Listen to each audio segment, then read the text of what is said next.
श्री हरी जगत पिता दूर करी तो व्यथा, ऐका सत्यनारायणाची कथा. ही ऐका सत्यनारायणाची कथा, ही ऐका सत्यनारायणाची कथा. उल्कामुख राजा होता महाथोर, तयाची पत्नी होती सुंदर.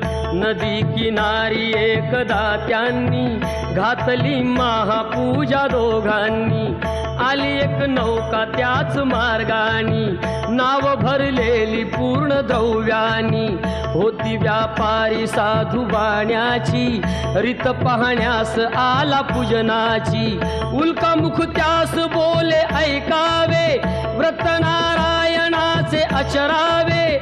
मनोइच्छित फळ मागावे, चरणी श्री हरीच्या लागावे. घरासी आला